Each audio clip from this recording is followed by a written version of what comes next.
De l'horreur, de la tristesse et une immense colère. Voilà ce que ressent ce responsable de réserve animalière des environs de Johannesburg. En 3 semaines, c'est le 2e rhinocéros qu'il retrouve mort et mutilé.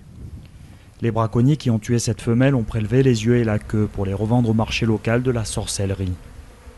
Mais c'est surtout la corne qui s'achète jusqu'à 60 000 $ du kilo en Asie où on lui prête à tort des vertus médicinales qui attisent la convoitise des braconniers.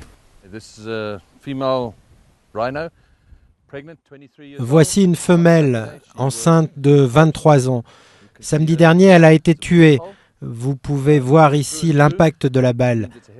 La balle a traversé le corps, ce qui veut dire que c'est un gros calibre qui a tiré.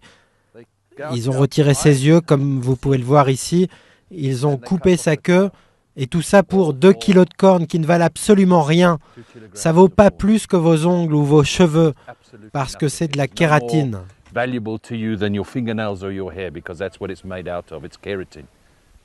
790 rhinocéros ont été braconnés en Afrique du Sud depuis moins d'1 an, soit plus de 3% de la population sud-africaine.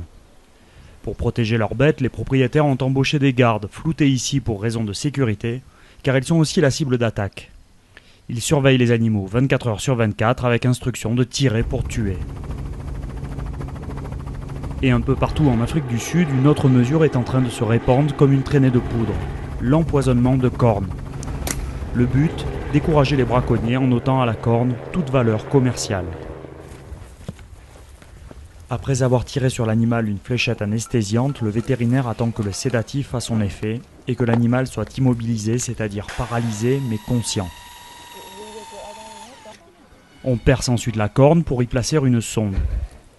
Grâce à cette sonde, on peut y injecter un mélange composé d'un colorant indélébile, similaire à ceux utilisés pour le transport de fonds, associé à un antiparasite puissant.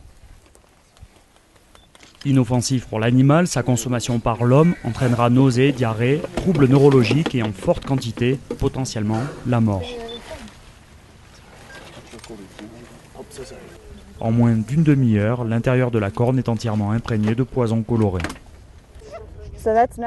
C'est donc une matière de corps naturelle qui n'a pas encore été traitée et c'est à ça que la corne ressemble une fois qu'elle a été traitée. Si vous achetez une corne et c'est ce genre de couleur, vous savez qu'il a été falsifié et que c'est dangereux pour l'être humain. Donc, au lieu de 60 000 $ le kilo, vous avez 0. Une fois l'intervention terminée, l'animal est réveillé, indemne et groggy, et affublé d'une corne entourée de scotch et peinte en rouge pour avertir les braconniers. C'est un peu triste, mais je suis content de savoir qu'elle devrait être plus en sécurité maintenant.